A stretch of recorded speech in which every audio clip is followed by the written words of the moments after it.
Hello दोस्तों, welcome back to all of you. 31 दिसंबर 2023 को जो HPSC ने मैथमेटिक्स एग्ज़ाम लिया था उसी के क्वेश्चंस का सोल्यूशन आज हम करेंगे।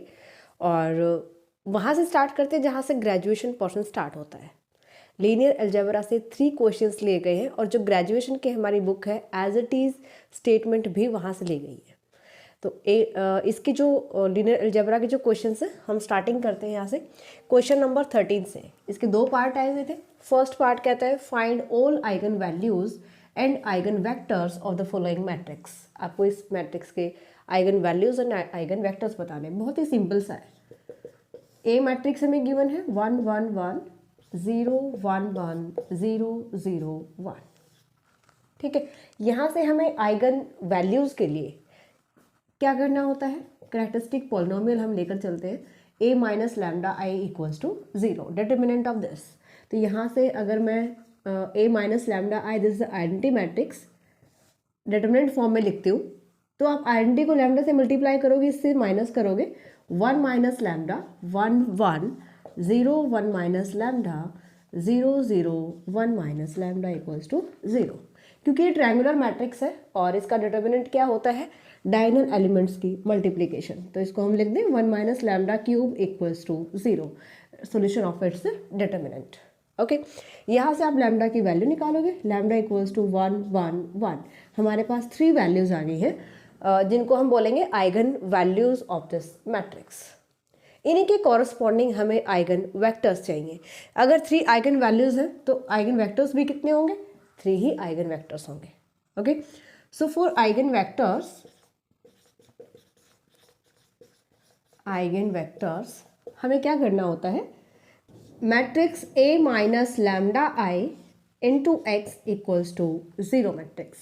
यहाँ पर x हम ले लेते हैं where x is equals to x1 x2 x3।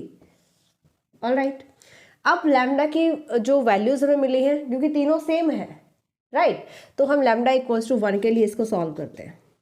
Lambda equals to 1, a minus lambda I की वैल्यू फाइंड आउट करोगे, डिटर्मिनेंट फॉर्म में है, हमें मैट्रिक्स फॉर्म में लेना है।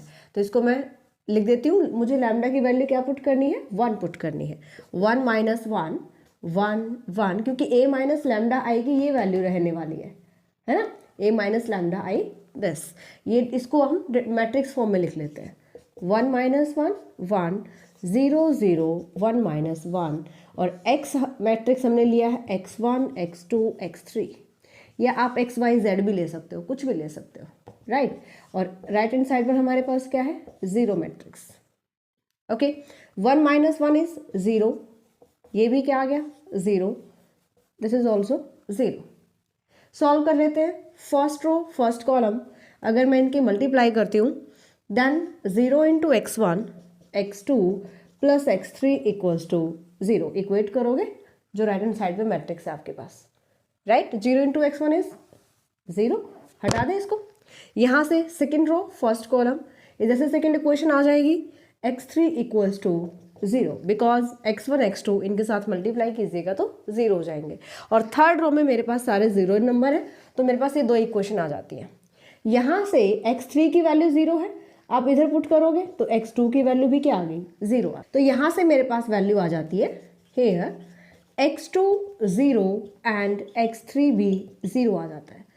एंड जो x1 है, x1 की वैल्यू, क्योंकि x1 तो क्या है, फ्री वेरिएबल है, इसकी वैल्यू क्या आ जाएगी, arbitrary. x1 is an arbitrary, आप इसकी कोई भी वैल्यू ले सकते हो, ठीक है। ये क्या है, फ्री वेरिएबल है, क्योंकि हम जब इक्वेशन सॉल्व करते हैं और हमारे पास जब कोई भी ऐसी इक्वेशन आती है जहाँ पर जो वेरिएबल्स हैं आप उनकी वैल्यूज़, यानी वेरिएबल हमारे पास जैसे x1 यहाँ पे मिसिंग है, x1 है तो उसके आप कोई भी वैल्यू ले सकते हो। आइगन वेक्टर अगर मैं x1 की बात करती हूँ, क्योंकि मुझे 3 आइगन वेक्टर्स बताने हैं, राइट, तो यहाँ पर आप x1 की वैल्यू एज्यूम करोगे, let x1 equals to 1, x2 की वैल्यू क्या आई है 0, x3 क्या आया है 0, तो x1 मेरे पास आ गया 1 0 0, राइट। x2 अगर सेकेंड आइगन वेक्टर आपको बताना है, इसके लिए आपको अलग वैल्यू एज्यूम करनी पड़ेगी, कुछ भी ले सकते हो, x1 -1 ले सकते हो, 2 ले सकते हो, 3, कुछ भी वैल्यू ले सकते हो, यानी रियल वैल्यू। तो यहाँ पर अगर मैं 2 लेती हूँ तो 2 0 0, राइट, और x3 अगर हम लेते हैं देन x3 में मैं x1 को 3 ले लेती हूँ, 3 0 0। इस टाइप से आपको तीनों आइगन वेक्टर्स राइट करने हैं। ओके, देखिए 13th क्वेश्चन का ये सेकंड पार्ट है और लीनियर अलजेब्रा से ये थ्योरम ली गई है जो कि खोदा पहाड़ निकली चुईया वाली बात हो जाती है। लीनियर अलजेब्रा में कितना ही कंटेंट है और थ्योरम हमें बहुत ज़्यादा इजी दी गई है। तो कई बार ये भी होता है कि हम बहुत ज़्यादा टफ को बहुत अच्छे से करते हैं और जो इजी पोर्शन होता है उसको बस ऐवे ले लेते हैं कि चलो हो जाएगा ये, तो है ना। तो ऐसे किसी एग्ज़ाम में किसी के साथ नहीं हुआ होगा, क्योंकि इससे ज़्यादा इजी लीनियर अलजेब्रा में कुछ भी नहीं आ सकता है, कुछ भी नहीं हो सकता है। ठीक है, क्या कहता है, prove that intersection of two subspaces W1 and W2 of a vector space VF is also a subspace। यहाँ पर हमने W1 W2 दो सबस्पेस गिवन है vector space V over field F, and हमें प्रूव करना है कि इन दोनों की इंटरसेक्शन भी वेक्टर स्पेस होगी। तो सबसे पहले हम एक रिजल्ट यहाँ पे लिखते हैं जो कि थ्योरम हमने किया था।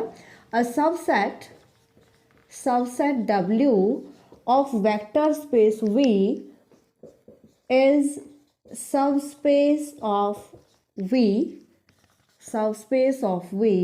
if and only if AU plus BV belongs to W, for all AB belongs to F and UV vector किसके होने चाहिए, W के होने चाहिए। तो जब भी हमें किसी सबसेट को, वेक्टर स्पेस के किसी सबसेट को सबस्पेस प्रूव करना है तो सिर्फ हमें ये प्रॉपर्टी बतानी है। ओके, यहाँ पर जो गिवन है वो देख लेते हैं। हमें यहाँ पे दिया गया है G1 नहीं, W1 and W2 are subspaces of V vector space. हमें प्रूव क्या करना है, हमें प्रूव करना है W1 intersection W2 is also subspace of V, ये हमें प्रूव करना है, राइट। तो जो गिवन है उससे आपको क्या मिल रहा है, हम उसका यूज करते हैं। देखिए, जब भी सबस्पेस की बात करते हैं तो W1 अगर सबस्पेस है vector space V of F का, इसका मतलब वो खुद भी एक वेक्टर स्पेस है ना।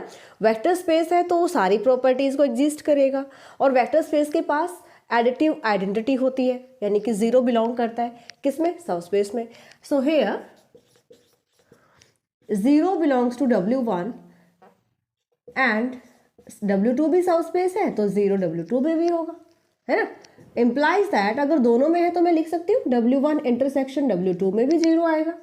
इसका मतलब ये हुआ कि जिसको आप सबस्पेस प्रूव कर रहे हो वो कैसा है, नॉन एम्प्टी। आप यहाँ पे भी लिख सकते हो a non empty subset, non empty. तो सबसे पहले हमें नॉन एम्प्टी प्रूव करना है। W1 इंटरसेक्शन W2 जिसको आपको सबस्पेस प्रूव करना है वो कैसा रहना चाहिए, नॉन एम्प्टी होना चाहिए। अब जो हमें प्रूव करना है, W1 इंटरसेक्शन W2 को सबस्पेस बताना है, तो मुझे इसके दो वेक्टर चाहिए। हमने यहाँ पे बताया ना W सबस्पेस होगा तो क्या होगा, AU प्लस BV W में बिलोंग करेगा, लेकिन UV किसके नंबर है, किसके वेक्टर है, W के वेक्टर है। तो यहाँ पर हम ले लेते हैं let UV belongs to W1 intersection W2। अब जब UV दोनों वेक्टर इंटरसेक्शन में है तो दोनों ही सेट्स में होंगे तभी इंटरसेक्शन में आए हैं। ये W1 में भी होगा एंड UV W2 में भी बिलोंग करेंगे। ओके, अब W1 क्या है, सबस्पेस है, as W1 is subspace of V implies that for UV belongs to W1, यहां से UV किसके वेक्टर आ गए, W1 के वेक्टर आ गए, and AB belongs to F, we have AU plus BV belongs to W1। Equation number first ले लेते हैं।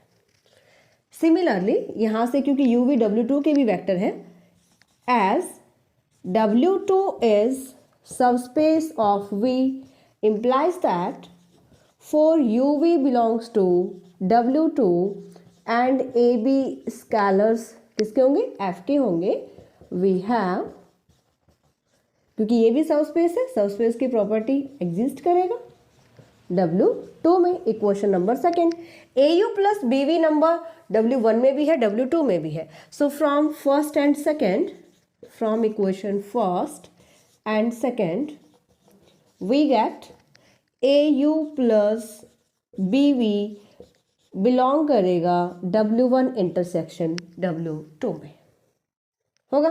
और यही प्रॉपर्टी क्या है, सबस्पेस की प्रॉपर्टी है। So implies that W1 intersection W2 is also a subspace of V over F as UV किसके नंबर लिए थे हमने, W1 इंटरसेक्शन W2 के नंबर लिए थे, एंड AB किसके नंबर लिए हैं, F के नंबर लिए हैं। क्या आ गया, AU प्लस BV किसके नंबर आ गए, W1 इंटरसेक्शन W2 के। ठीक है, तो इससे इजी थ्योरम नहीं हो सकती थी। वेक्टर स्पेस में कितना ही मटेरियल आपको दिया गया है और कितना ही आपने पढ़ा भी होगा, अच्छी बात है पढ़ना, बट इस थ्योरम में अगर किसी को प्रॉब्लम आई है तो मुझे लगता है कि लीनियर अलजेब्रा स्टार्टिंग से जो बेसिक नॉलेज होनी चाहिए वो नहीं थी। तो बहुत ही सिंपल सी थ्योरम है। नेक्स्ट क्वेश्चन देखते हैं।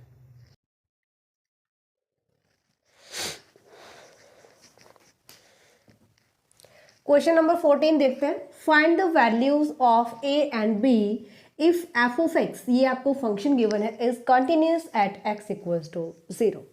तो यहाँ से ये जो क्वेश्चन लिया गया है एडवांस कैलकुलस से लिया गया है, और क्योंकि कॉन्टिन्यूटी का ही यहाँ पर बेसिक कंसेप्ट आपको यूज करना है।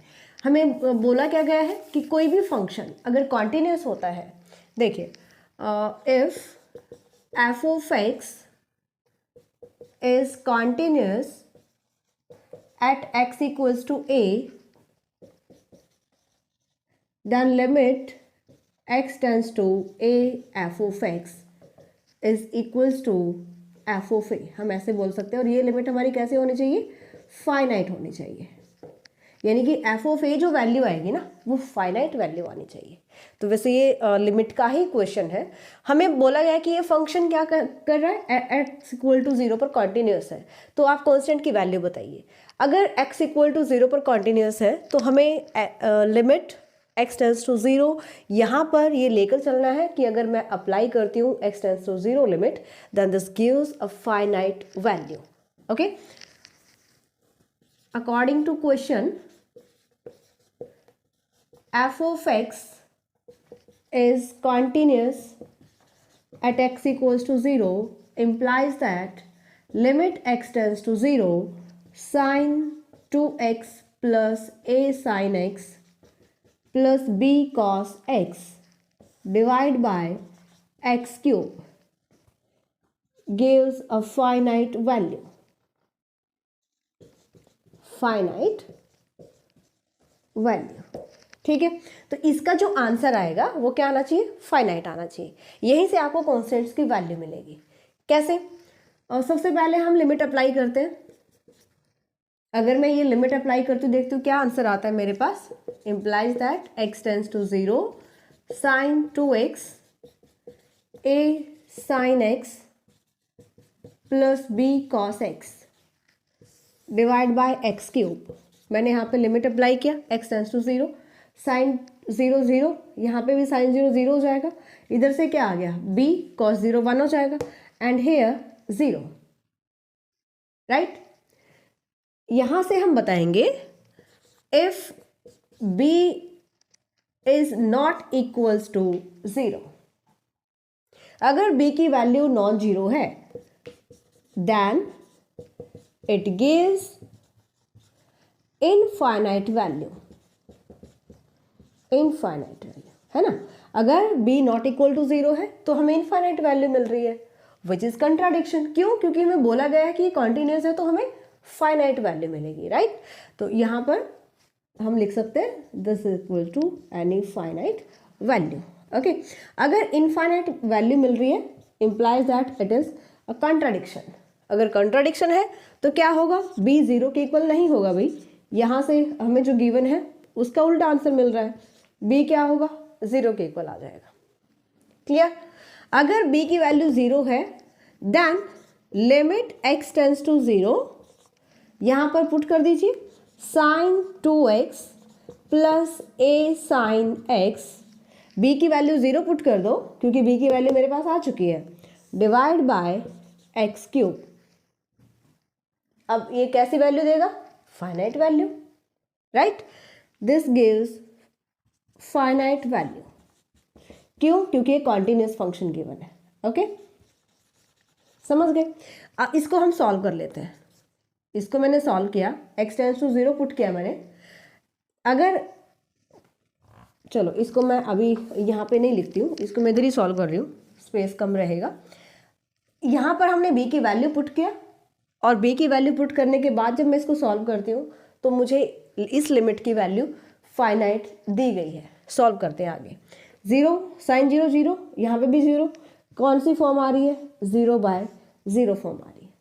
ठीक है, अगर 0/0 फॉर्म आती है this is indeterminate form, then by L'Hospital rule, then by L'Hospital rule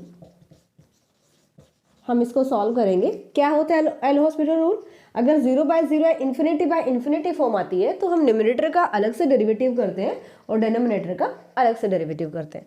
मतलब हमें u/v नहीं अप्लाई करना। लिमिट x टेंस टू 0, यहाँ से करोगे derivative 2 time cos 2x plus a cos x divide bye 3x²। यहाँ से numerator का डेरिवेटिव किया, एक्स क्यूब का डेरिवेटिव आ जाएगा 3x²। ये होता है एल हॉस्पिटल रूल, है ना?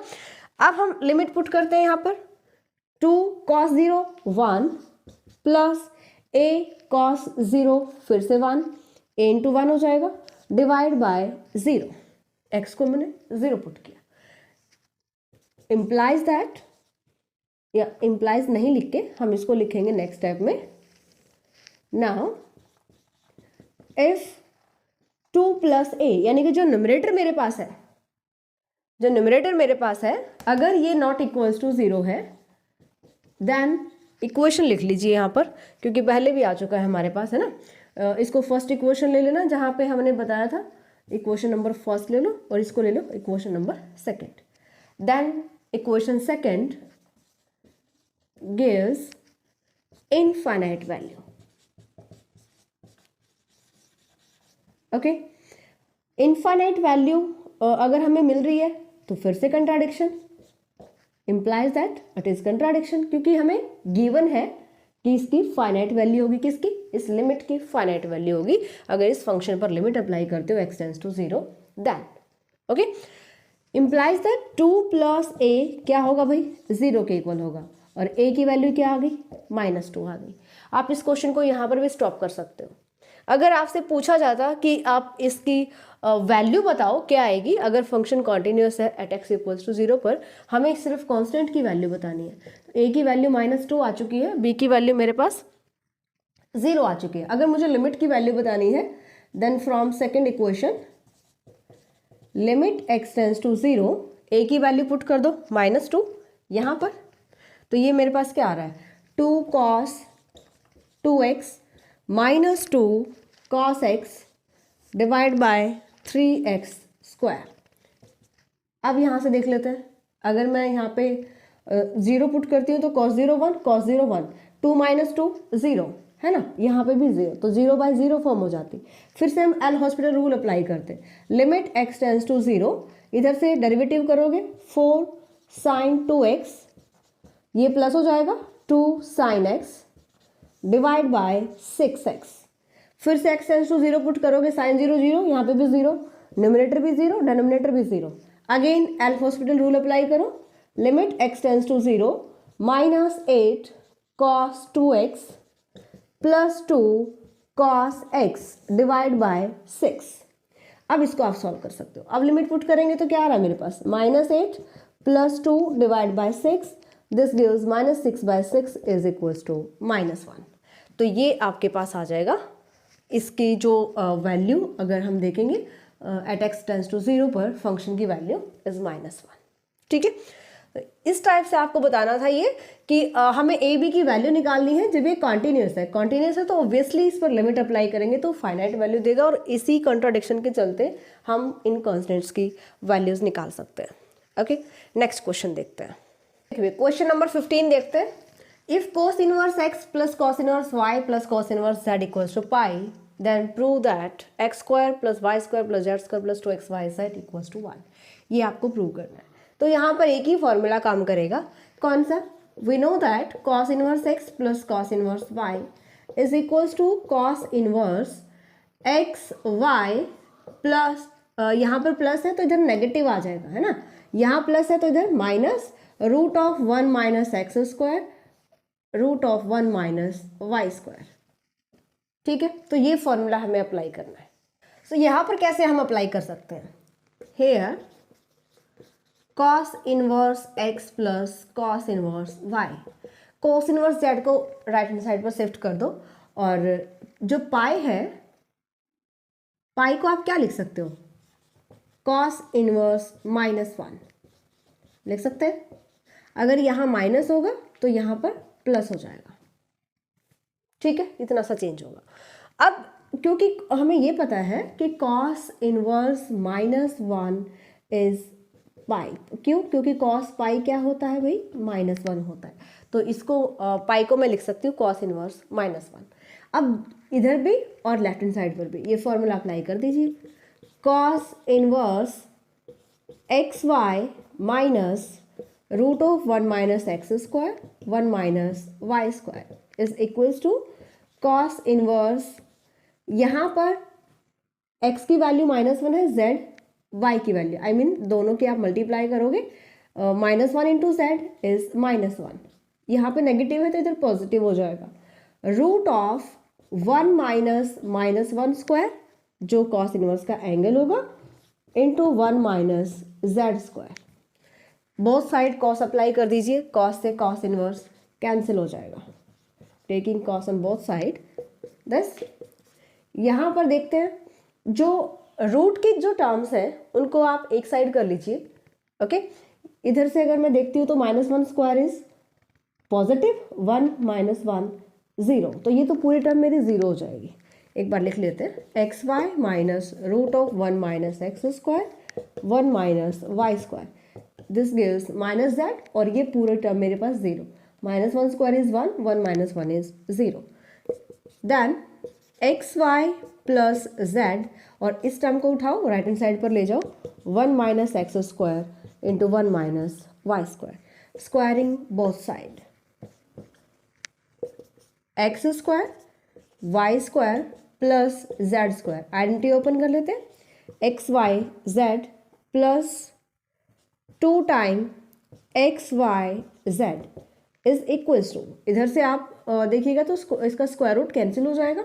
1 minus x square into 1 minus y square. Multiply open कर लो. 1 minus x square minus y square plus x square into y square.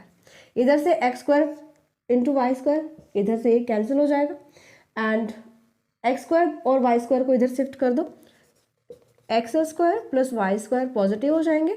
यहाँ से z square plus 2xy z और राइट हैंड साइड पर मेरे पास आ जाएगा 1. यही आपको प्रूव करना था. ओके, तो 2 ही मिनट का क्वेश्चन है और बहुत ही सिंपल सा क्वेश्चन है. ओके, इसके बाद के जो क्वेश्चन है अभी हम कंटिन्यू करते हैं. 10th question, find Laplace transformation. और जब हमने इंपॉर्टेंट टॉपिक्स डिस्कस किए थे तब जो ये Laplace and inverse Laplace transformation जो टॉपिक है ये हमने मोस्ट इंपॉर्टेंट टॉपिक बताया था.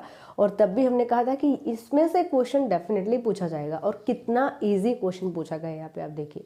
दोनों ही जो पार्ट्स लिए गए हैं लैप्लास ट्रांसफॉर्मेशन से, दोनों ही शिफ्टिंग प्रॉपर्टी के लिए गए हैं. अगर आपको लैप्लास ट्रांसफॉर्मेशन अच्छे से आता है तो दोनों क्वेश्चन ईजिली 2 मिनट में कर सकते हो आप. ठीक है, चलिए जी देखते हैं. यहाँ पर सबसे पहले हम फर्स्ट पार्ट का सोल्यूशन करते हैं. फर्स्ट पार्ट का सोल्यूशन हमारे पास क्या है? सबसे पहले आप देखिए यहाँ पे शिफ्टिंग प्रॉपर्टी कब अप्लाई होती है. टी यहाँ पे मल्टीप्लाई करा गया है. सबसे पहले हम ये देखते हैं. देखिए Laplace of sine 80 trigonometric function का अगर हम साइन कॉस इस टाइप से लैप्लास फाइंड आउट करते हैं तो आपके पास स्टैंडर्ड प्रॉपर्टीज होती है जिनका आपको पता होना चाहिए, है ना. अगर हम साइन 80 का लैप्लास ट्रांसफॉर्मेशन फाइंड आउट करेंगे तो ये क्या आता है? A s square plus a square. अगर इसी को आप e raise to power 80 sine bt, अगर मान लीजिए इस टर्म का लैप्लास ट्रांसफॉर्मेशन आपसे पूछा जाए तो ये होती है शिफ्टिंग प्रॉपर्टी, यानी कि एक्सपोनेंशियल फंक्शन को मल्टीप्लाई कर दिया जाता है अदर किसी भी फंक्शन के साथ, तो यहाँ पर हम शिफ्टिंग प्रॉपर्टी अप्लाई करते हैं। कैसे अप्लाई करेंगे कि जो साइन ए टी या साइन बी टी जो भी है आपके पास, इसका जो लैप्लास ट्रांसफॉर्मेशन थी उसमें से एस में से हम माइनस कर देंगे किसको, जो ई की जो पावर होती है टी का मल्टीपल जो होता है। ओके, ये डिटेल से लैप्लास ट्रांसफॉर्मेशन अगर आप भी करना चाहते हैं, क्योंकि एग्जाम फिर से होने वाला है, तो कोई भी कैंडिडेट ऐसा है जिसको ग्रेजुएशन मैथमेटिक्स की रिक्वायरमेंट है तो आप डेफिनेटली न्यूरा मैथ्स एप्लीकेशन पर कोर्स चेकआउट कर सकते हैं। तो यहाँ से अगर हम शिफ्टिंग प्रॉपर्टी अप्लाई करें सो दिस बिकम्स, अब यहाँ पे देखिए एंगल क्या है, यहाँ पर एंगल है साइन का बी इंटू टी, यहाँ पे टी का मल्टीपल है बी, तो ध्यान रखना है इस चीज़ का, इस ए को सिर्फ रट्टा नहीं लगाना, हमें समझना है। ये आ जाएगा बी डिवाइड बाय एस में से आप ये ए माइनस कर दीजिएगा, एस माइनस ए स्क्वायर प्लस यहाँ पे जो साइन का एंगल में जो टी का मल्टीपल रहेगा ये आएगा, यानी कि फॉर्मूला तो वही है, सिर्फ हमें एस में से माइनस कर देना है ई की जो पावर में टी का मल्टीपल होगा ये होती है शिफ्टिंग प्रॉपर्टी।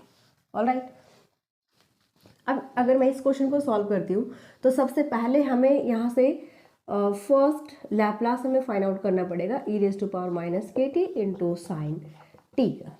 आप कंपेयर कर सकते हो, आप ए की वैल्यू देखोगे तो माइनस के है, अगर आप बी की वैल्यू यहाँ पे देखोगे तो बी की वैल्यू देखिए यहाँ पे 1 है, टी का मल्टीपल है 1, सो ये लैप्लास ट्रांसफॉर्मेशन क्या आ जाती है, this becomes 1 divide by b की वैल्यू 1 आ रही है, इधर आप अगर ये फॉर्मूला आपको पता है तो आप कंपेयर कर सकते हैं और वैल्यूज पुट कर सकते हो, राइट।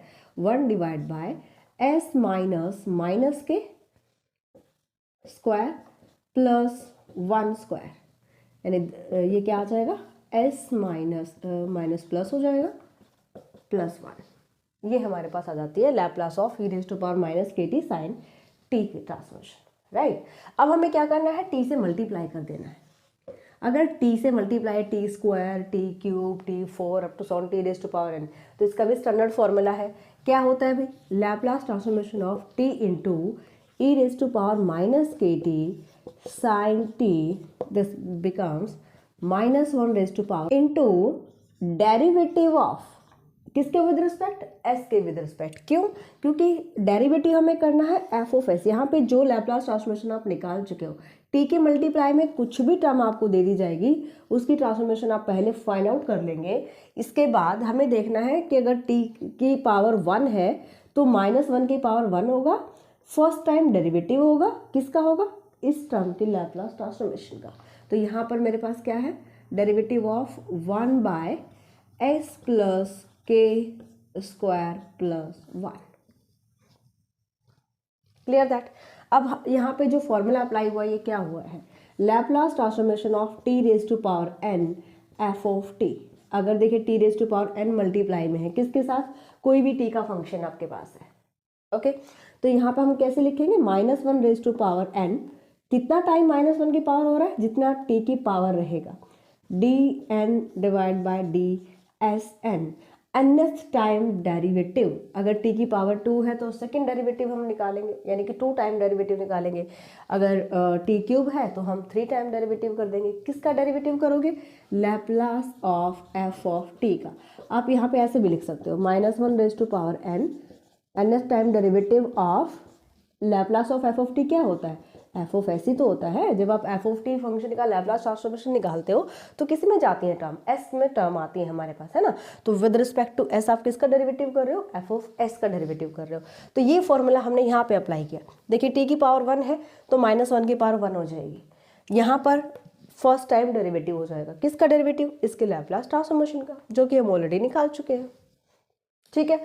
यहाँ से आपको इसका डेरिवेटिव करना है, -1, इसको आप या तो ओपन कर लीजिए, अगर आप इसको ओपन करना चाहें तो आप इसको लिख सकते हो d by d s square, open कर लो और इसको लिख दो आप न्यूमरेटर में अगर हम लिखते हैं s square plus 2 plus k square plus 1 raise to power -1, यानी इसको अगर मैं न्यूमरेटर में शिफ्ट करूँगी तो -1 पावर हो जाएगी।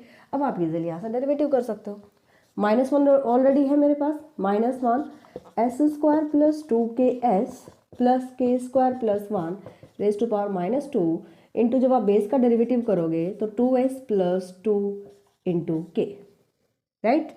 इसको आप लिख सकते हो माइनस माइनस प्लस हो जाएगा 2 इंटू एस प्लस के, और जो माइनस की नेगेटिव जो पावर है इसको आप डिनोमिनेटर में फिर से शिफ्ट कर दीजिए 2 के स्क्वायर प्लस 1। तो ये आपके पास आ जाएगी Laplace transformation of T into E raise to power minus के T into sine T. Clear. तो सिर्फ आपको जो फॉर्मूलाज है, बेसिक जो फॉर्मूलाज है लैप्लास ट्रांसफॉर्मेशन के, वो सब पता होना चाहिए, और ये पता होना चाहिए कि इसको हमें अप्लाई कैसे करना है ना, या तो होने ही होने चाहिए। अगर मैं सेकंड क्वेश्चन की बात करती हूँ, सेकंड पार्ट आपके पास गिवन है, हमें फाइंड आउट करना है t cube into E raise to power minus 3t।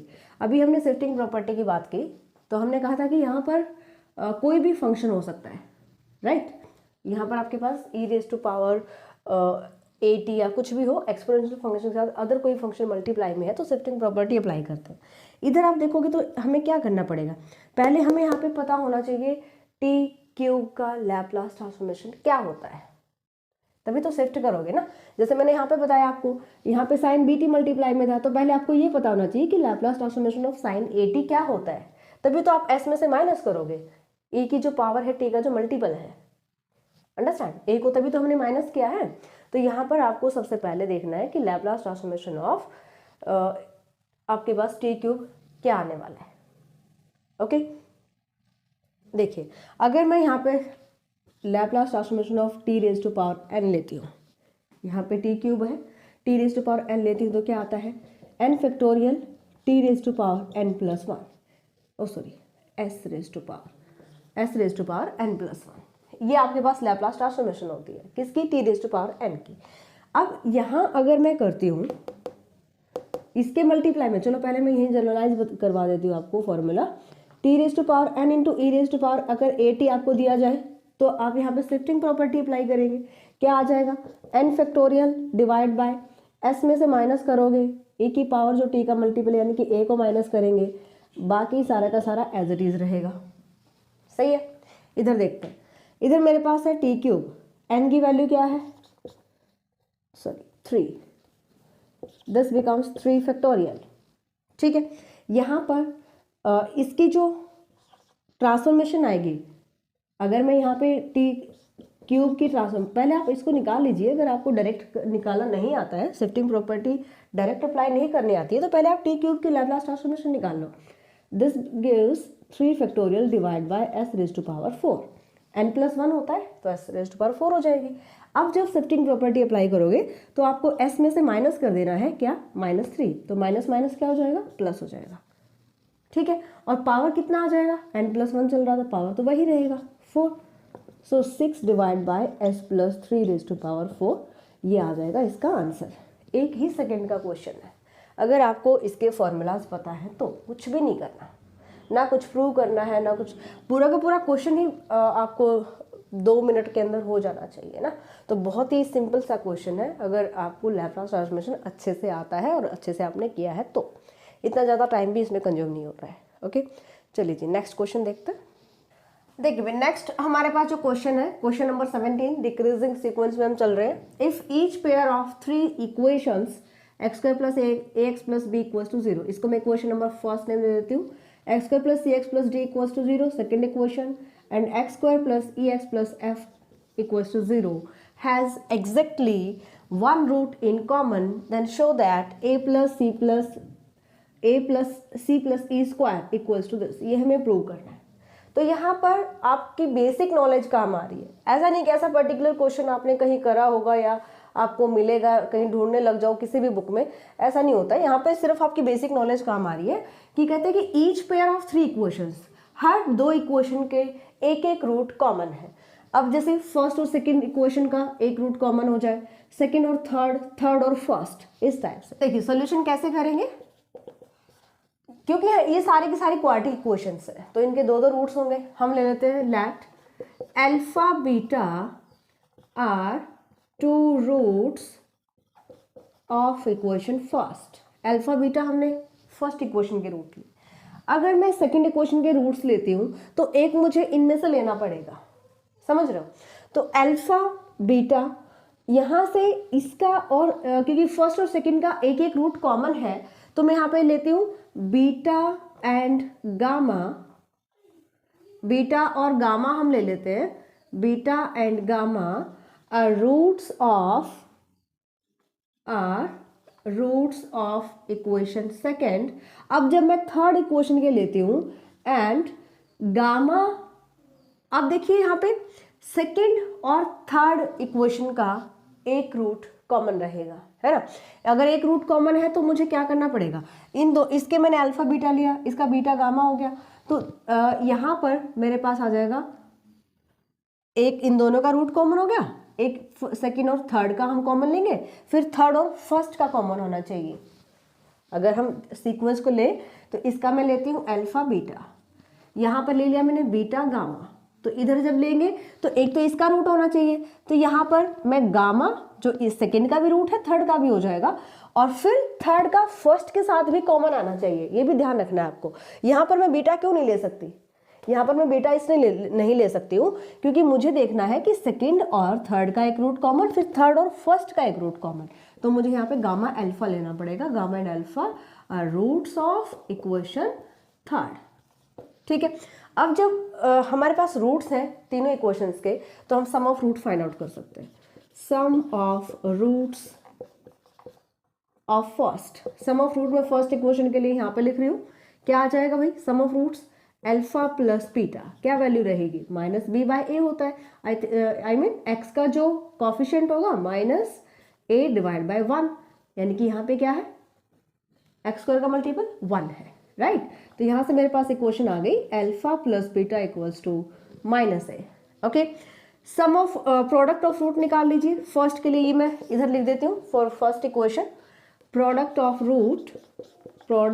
Roots alpha into beta क्या होता है भाई, constant coefficient divide by x square, यानी कि जो एक्स स्क्वायर का जो कोफिशिएंट होता है दिस इज बी बाय 1 हो जाएगा, so alpha into beta gives b, okay.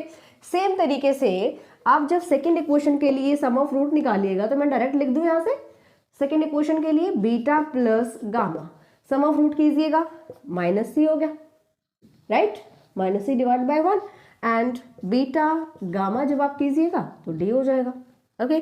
Third equation के लिए निकालते हैं sum of roots, gamma plus alpha gives minus E and gamma into beta, और sorry alpha gives answer F. अब आपके पास ये टर्म्स आ चुके हैं। अब देखो जरा, यहाँ पर मुझे अल्फा बीटा गामा नहीं चाहिए कहीं पर भी, मुझे ए सी ई यानी कि इनमें मुझे रिलेशन फाइंड आउट करना है। तो देखो यहाँ पे जो सम ऑफ रूट्स है, इक्वेशन नंबर मैं इसको 4th नेम दे देती हूँ, इसको मैं 5th नेम दे देती हूँ, और इसको 6th नेम दे देती हूँ, ओके। इन तीनों इक्वेशंस के पास क्या क्या है, माइनस ए है, माइनस सी है और माइनस ई है, यही मुझे लेफ्ट हैंड साइड पे चाहिए, सेम चाहिए ना। तो हम क्या करेंगे, हम ऐड कर देंगे, now adding equation 4th, equation 5th and equation 6th। चलो ऐड करते हैं, क्या आता है, alpha plus beta, left hand side को लेफ्ट हैंड साइड में ऐड कर दो, बीटा प्लस गामा, इधर से आ गया gamma plus alpha equals to minus A, यहाँ से माइनस सी माइनस ई, ठीक है। माइनस कॉमन ले सकते हैं, मैंने माइनस कॉमन लिया, ये प्लस हो जाएगा, यहाँ तक क्लियर। अब मुझे यहाँ पे चाहिए स्क्वायर, तो मैं स्क्वायरिंग बोथ साइड कर देती हूँ, squaring both side, squaring both side, इधर आ जाएगा माइनस पॉजिटिव हो जाएगा स्क्वायर लेते ही, A plus C plus E square is equals to 2 time, this becomes 2 time alpha plus beta plus gamma and it's square, क्योंकि दोनों साइड हमें स्क्वायर करना है, ओके। ओपन कर दे इसको, 2 का स्क्वायर क्या हो जाएगा, 4 हो जाएगा, और यहाँ से मेरे पास ये टर्म आ गई। अब इसके बाद क्या कर सकते हो, हमने अल्फा इंटू बीटा और beta into gamma, gamma into alpha, इनका भी यूज़ करना है। कैसे यूज़ होगा, अगर मैं स्क्वायर को ओपन कर दूं तो हो जाएगा यूज़, ठीक है। अब यहाँ पर इसका सोल्यूशन करते हैं, alpha plus beta plus gamma square, open कर लेते हैं, alpha square plus beta square plus gamma square plus 2 alpha beta plus 2 beta gamma plus 2 time gamma alpha okay आपके पास किस किस की वैल्यू है, alpha beta, beta gamma, gamma alpha, इनकी वैल्यूज आपके पास है। लेकिन क्या आपके पास alpha square, beta square, gamma square इसकी वैल्यू है? ये भी हमें फाइंड आउट करनी पड़ेगी। कहाँ से? यहीं से सॉल्व करेंगे। कैसे सॉल्व करेंगे चलिए अभी देखते हैं।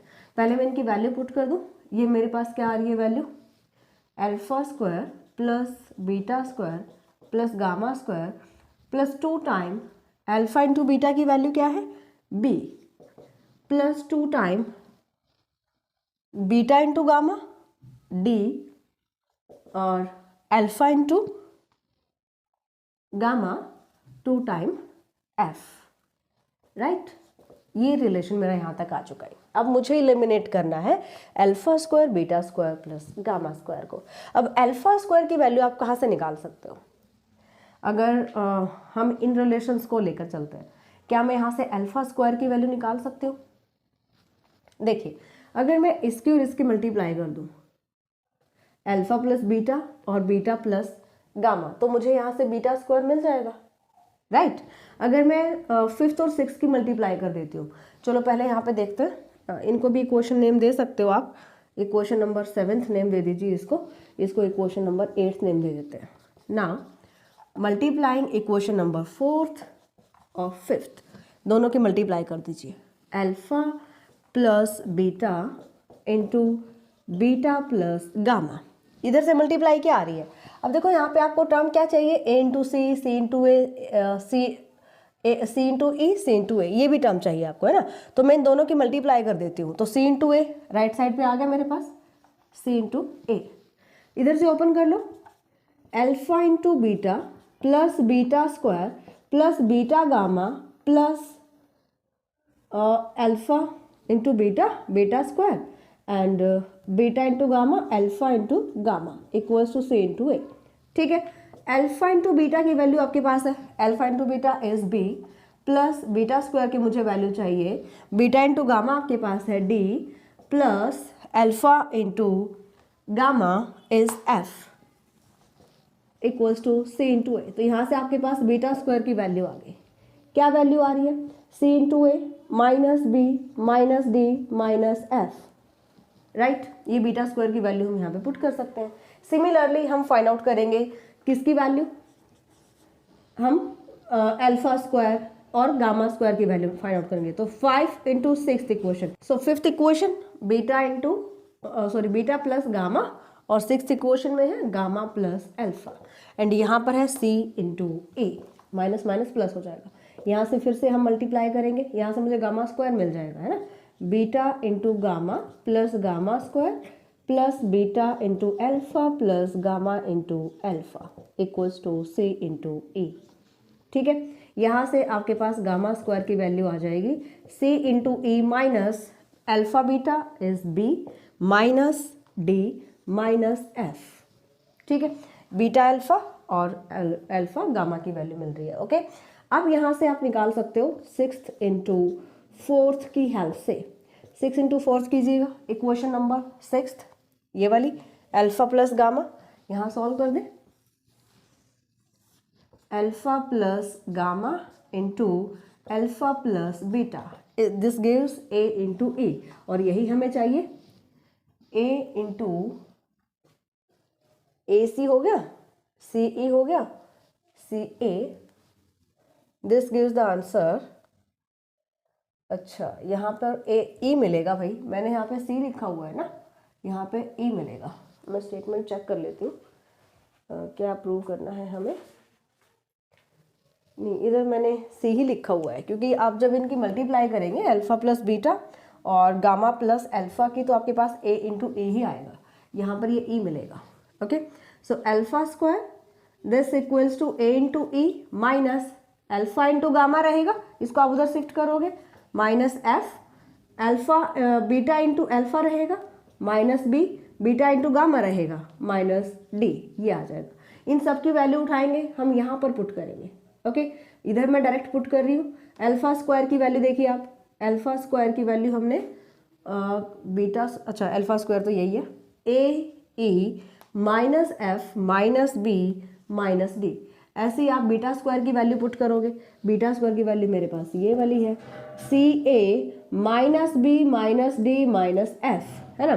फिर हम पुट करेंगे गामा स्क्वायर, इसको मैं हटा देती हूँ यहाँ से, गामा स्क्वायर की वैल्यू पुट करेंगे। So plus C into E minus B minus D minus F, और आगे आपके पास क्या है, 2 time B plus 2 time D plus 2 time F. ठीक है, अब देखो जरा, एफ यहाँ पर नेगेटिव, एफ यहाँ पर नेगेटिव, एफ यहाँ पर नेगेटिव, 3 टाइम माइनस एफ आ रहा है, ओके, और प्लस 2 टाइम एफ है। तो आपके पास क्या रहने वाला है, अगर हम इसको कैलकुलेट करते हैं, सो ए e plus c a plus c e minus F, यहाँ से 3 टाइम हो गया, बी 3 टाइम नेगेटिव है और 2 टाइम है positive, minus B minus D, ये वैल्यू आ जाएगी आपके पास, और ये वैल्यू उठाओ इधर पुट कर दो, यही आपको प्रूव करना है। Okay, a plus C plus E square equals to 4 time a e plus c a plus c e minus F minus B minus d, और इसका whole square. Oh, whole square तो हम सॉल्व कर, sorry, ये तो हम solve कर ही चुके हैं, alpha plus beta plus square का होल स्क्वायर तो हमने सॉल्व ही किया है ना। तो ये आपके पास आ जाएगी राइट हैंड साइड। तो इस टाइप से आपको इसको सॉल्व करना है, कुछ भी नहीं है, बेसिक सी चीज़ है। सम ऑफ रूट, सबसे पहले आपको रूट सेलेक्ट करने हैं, यहाँ पर पता होना चाहिए, इसके बाद बेसिक ही कैलकुलेशन है, कुछ भी नहीं है इसके अंदर, है ना। चलिए नेक्स्ट क्वेश्चन देखते हैं। ये क्वेश्चन नंबर 16 देखते हैं। Find a matrix P such that P inverse AP is a diagonal matrix. एक छोटा सा रिजल्ट, और ये क्वेश्चन बिल्कुल इजी हो जाता है। वैसे देखा जाए तो यहाँ पर आपको गिवन है कि P इनवर्स AP क्या है, एक डायगोनल मैट्रिक्स है, वेयर A इज दिस। आपको वैल्यू बतानी है इस P मैट्रिक्स की, जहाँ पर P इनवर्स AP क्या है, डायगोनल मैट्रिक्स है, और A मैट्रिक्स यहाँ पर आपको दी गई है। तो क्यों दी गई है A मैट्रिक्स, और P को हम कैसे निकालेंगे, एक छोटा सा रिजल्ट आपको समझ लेना है। कहते हैं कि if P inverse AP is a diagonal matrix, this equals to diagonal matrix, हमें गिवन है ये कि P इनवर्स AP क्या है, डायगोनल मैट्रिक्स है। तो हम P को कैसे निकाल सकते हैं, then P is obtained by grouping the eigen vectors of A into a square matrix, and बस आपका काम यहीं तक है। यहाँ पर जो हमें P मैट्रिक्स निकालनी है, तो कैसे निकालेंगे हम, अगर P inverse AP diagonal matrix है तो A के आप आइगन वेक्टर्स निकालेंगे, उनको मैट्रिक्स फॉर्म में लिखेंगे, वो मैट्रिक्स जो होगी वो P मैट्रिक्स होगी। क्लियर दैट, ये डायगोनलाइजेबल मैट्रिक्स के टॉपिक में आता है, और ये छोटा सा रिजल्ट है जो कि इस टाइप के जो क्वेश्चंस होते हैं उनको सॉल्व करता है ना। तो यहाँ पर आगे भी मैंने लिख दिया है, and resulting diagonal matrix has eigen value of A as its diagonal element. Okay, तो जो रिजल्टिंग डायगोनल मैट्रिक्स जो होगी, यानी कि ये जो डायगोनल मैट्रिक्स, अगर मैं इसको D ले लेती हूँ, D के जो डायगोनल एलिमेंट्स होंगे वो क्या होंगे, आइगन वैल्यूज होंगी A की। तो यहाँ पर बेसिकली आपको करना क्या है, आपको A मैट्रिक्स दे रखी है, आपको इसकी आइगन वैल्यूज निकालना है and eigen vectors find out करना है, और कुछ भी नहीं करना, सिंपल P मैट्रिक्स आ जाएगी। आइगन वैल्यूज के लिए क्या करोगे, फॉर आइगन वैल्यूज हम लेकर चलते हैं A minus lambda I determinant equals to 0, है ना। मैट्रिक्स A, यहां पर आपके पास मैं A माइनस लैम्डा आई की वैल्यू डायरेक्ट निकाल रही हूं, 1 minus lambda 0 minus 1 1 2 minus lambda 1 2 2 3 minus lambda, this equals to 0। ठीक है, यहां से एक्सपेंड करते हैं, 1 minus lambda into 2 minus lambda into 3 minus lambda minus 2, इधर 0 है तो ये पूरा का पूरा 0 हो जाएगा। ठीक है, एंड माइनस वन इंटू यहाँ से करेंगे, सो 2 माइनस, इसको मैं मल्टीप्लाई कर रही हूँ, -4 + 2 लैम्डा। ठीक है, अब इसको हमें इक्वल्स टू 0 लेकर चलना है, दिस इक्वल्स टू 0। सॉल्व कर लेते हैं, 1 minus lambda and this is 6 + lambda square -5 lambda -2 -1, इधर आ जाएगा आपके पास -2, मैं 2 लैम्डा को पहले लिख देती हूँ, 2 lambda -2 equals to 0। 1 minus lambda, here lambda square -5 lambda, चलो मैं इसको इधर ही कर देती हूँ, दिस बिकम्स प्लस 4 और हम इसकी मल्टीप्लाई कर लेते हैं, ठीक है। तो क्यूबिक इक्वेशन आपके पास आएगी।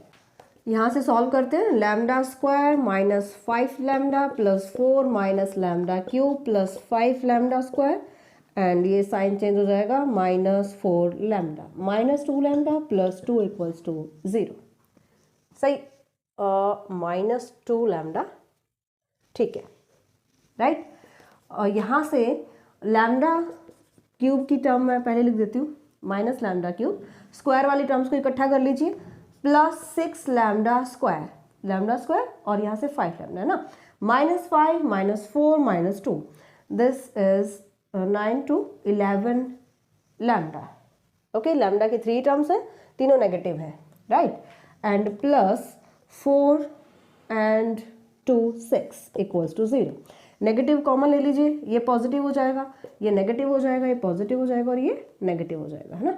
अब आपको हिट एंड ट्रायल मेथड से यहाँ से लैम्डा की वैल्यू फाइंड आउट करनी है। सबसे पहले हम लैम्डा इक्वल्स टू 1 पुट करते हैं, पुट लैम्डा इक्वल्स टू 1। यहाँ से हमने लैम्डा को 1 पुट किया, 1 - 6 प्लस 11 - 6 क्या आ रहा है, 0 आ रहा है, 6 - 6 is -12 and 11 + 1 is 0। That means lambda equals to 1 is 1 root of equation number, मैं इसको फर्स्ट ले लेती हूँ, ऑफ फर्स्ट। अदर 2 रूट निकालने के लिए हम सिंथेटिक डिवीजन अप्लाई कर लेते हैं। एक रूट हमारे पास आ गया है। नेक्स्ट यहाँ पे आप लैम्डा क्यूब का कॉफिशिएंट लिखेंगे 1, देन लैम्डा स्क्वायर का कॉफिशिएंट, देन 11 लैम्डा का coefficient and then constant term -6, इधर -6 है ना। सो 1 को हम एज इट इज लेते हैं, यहाँ से 1 मल्टीप्लाई करोगे -5 की 1 से मल्टीप्लाई यहाँ पे लिखेंगे, ये आ जाएगा 6 और इधर आपके पास आ जाएगा 0। अगर आपका यहाँ पे 0 आता है इसका मतलब आपका जो डिवीजन है वो सही रहेगा, है ना। यहाँ से डिप्रेस्ड इक्वेशन निकालो, मतलब यहाँ पे लैम्डा क्यूब में इक्वेशन थी, हमें चाहिए लैम्डा स्क्वायर में। इधर क्योंकि एक रूट से हमने इसको डिवाइड कर दिया है ना, तो जो डिप्रेस्ड इक्वेशन आएगी वो लैम्डा स्क्वायर में आएगी। 1 को मल्टीप्लाई करेंगे लैम्डा स्क्वायर से, -5 को मल्टीप्लाई करेंगे लैम्डा से, प्लस 6 इक्वल्स टू 0। इसको सॉल्व कर लेते हैं, lambda square -3 lambda -2 lambda plus 6 equals to 0 and lambda -3 यहाँ से आ जाएगा lambda -2 equals to 0, means lambda equals to 2 3। ये आपके पास रूट्स आ गए। सो टोटल रूट क्या हो जाएंगे, लैम्डा इक्वल्स टू 1 2 3, 1 यहाँ से आया था रूट, 2 और 3 वहाँ से मिल गए हमें, है ना। तो ये आपके पास आ जाएंगे आइगन वैल्यूज। ये जो लैम्डा की वैल्यू होती है क्या होती है, आइगन वैल्यूज होती है, राइट। अब हमें यहाँ से निकालना है eigen vector corresponding to all 3 eigen values. कैसे निकालेंगे, for eigen vector a - lambda i multiply by matrix x equals to 0। ये हम सॉल्व करेंगे, ओके। x यहाँ पे क्या है, where x is equals to, हम ले लेते हैं x1 x2 x3, ठीक है, क्योंकि हमारे जो मैट्रिक्स है वो 3 × 3 की है, ओके। a - लैम्डा i जो आपके पास यहाँ से इक्वेशन, ये आपके पास डिटरमिनेंट फॉर्म में है और इधर मुझे मैट्रिक्स फॉर्म में चाहिए, तो यहाँ पे है, तो ये a - लैम्डा i की वैल्यू, इसको आप मैट्रिक्स फॉर्म में लिख सकते हो, है ना।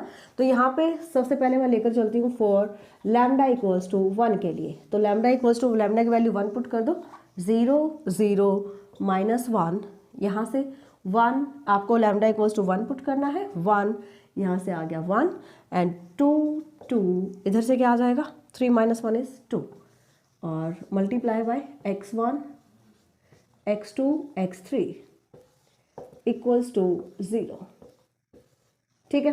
तो इधर से आप, क्योंकि ये मैट्रिक्स फॉर्म हमारे पास है, इसको अगर आप सॉल्व कर लेते हैं, यानी कि इसको अगर मैं सॉल्व करती हूँ तो मेरे पास क्या आएगा, मल्टीप्लाई कर लो, इक्वेट कर दो 0 से, ओके। सो 0 × x1 0 × x2 -1 × x3, यानी कि -x3 इक्वल्स टू 0। यहाँ से मेरे पास x3 की वैल्यू आ गई 0। सेकेंड जो रो है आप इसको मल्टीप्लाई करोगे इससे और इक्वेट करो 0 से, मीनिंग हमें यहाँ पे x1 x2 x3 की वैल्यू निकालनी है ना। तो इन दोनों मैट्रिक्स से मल्टीप्लाई करोगे, इक्वेट कर दोगे 0 से, समझ रहे हो। तो यहाँ से मेरे पास आ जाएगा x1 + x2 + x3 equals to 0। यहाँ से x3 की वैल्यू पुट कर देते हैं, x1 + x2 की वैल्यू आ गई 0। Next time 2 × x1 2 × x2 2 × x3 equals to 0। x3 की वैल्यू फिर से 0 पुट कर दो और x1 plus x2 equals to 0 आ गया। अगेन यहाँ पे भी x1 इक्वल्स टू 0, यहाँ पर भी x1 plus x2 equals to 0। इसको हम कैसे सॉल्व करेंगे, यानी कि यहाँ से हम x1 x2 की वैल्यू कैसे निकाल सकते हैं, इसको रफ कर लेते हैं, देन इसको हम इधर कंटिन्यू करते हैं। यहाँ से आपके पास दोनों ही इक्वेशन है, चाहे आप सेकेंड रो से मल्टीप्लाई करो, थर्ड रो से मल्टीप्लाई करो, आपके पास रिलेशन आ रहा है x1 plus x2 equals to 0। So for eigen vector यहाँ पर हम x1 x2 की वो वैल्यूज चूज कर सकते हैं जो इस रिलेशन को सेटिस्फाई करता हो। For example let us take x1 equals to 1 and x2 equals to -1, दोनों को ऐड करोगे 0 आएगा। 2 -2 3 -3 आप कुछ भी ले सकते हो, आप x1 को -1 x2 को 1 ले सकते हो, कैसे भी ले सकते हो, मतलब इस रिलेशन को जो वैल्यूज आप ले रहे हो न्यूमेरिकल वैल्यूज वो इसको सेटिस्फाई करते हो, right. So for lambda equals to 1 eigen vector, हमें यहां से क्या चाहिए था, हम आइगन वेक्टर फाइंड आउट कर रहे हैं, है ना। तो आइगन वेक्टर आप यहाँ पे x ले सकते हो, x1 की वैल्यू पुट करो, x1 मेरे पास आया है 1, x2 -1 और x3 हम यहाँ से सॉल्व कर चुके हैं 0। तो ये आपके पास वैल्यू आ जाती है फर्स्ट आइगन वेक्टर ऑफ ए। किसके कॉरस्पॉन्डिंग निकाला, लैम्डा इक्वल्स टू 1। जैसे लैम्डा इक्वल्स टू 1 हमने पुट किया, सिमिलरली आप यहाँ पे क्या करोगे, लैम्डा इक्वल्स टू 2 के लिए निकालोगे, a minus 2 into I into x equals to 0। Same तरीके से आपको x की वैल्यू निकालनी है ना, ये तो बहुत ईजी है, कर लेंगे आप। फिर लैम्डा इक्वल्स टू 3 के लिए हम सॉल्व करेंगे। तो जो आपके पास आइगन वेक्टर्स आ रहे हैं उनको जब आप लिखोगे मैट्रिक्स फॉर्म में, जैसे ये फर्स्ट मेरे पास है 1 -1 0, सिमिलरली जब सेकेंड आइगन वेक्टर आएगा कॉरस्पॉन्डिंग लैम्डा इक्वल्स टू 2 के, उसको आप यहाँ लिखेंगे। जब लैम्डा इक्वल्स टू 3 के कॉरस्पॉन्डिंग आइगन वेक्टर मिलेगा उसको आप थर्ड कॉलम में लिखेंगे। तो ये मैट्रिक्स आपके पास आ जाएगी पी मैट्रिक्स। कब हम फाइंड आउट करते हैं इस मेथड से, जब P इनवर्स AP आपको डायगोनल मैट्रिक्स दे रखी है। और A मैट्रिक्स देने का मोटिव यही है क्योंकि A के जो आइगन वेक्टर होंगे उनको जब आप एक मैट्रिक्स फॉर्म में ग्रुप करते हो, मैट्रिक्स फॉर्म में लिखते हो, तो ये आपके पास P मैट्रिक्स होती है। ओके, तो ये आपके पास है जो इम्पोर्टेंट क्वेश्चन, अगर हम देखें तो पूरे जितने भी क्वेश्चंस हैं 18th क्वेश्चन में से सबसे ज़्यादा इंपॉर्टेंट क्वेश्चन मुझे यही लगा है। अपने फ्रेंड्स में ज़रूर शेयर कीजिएगा। मिलते हैं नेक्स्ट क्लास में, बाय, टेक केयर।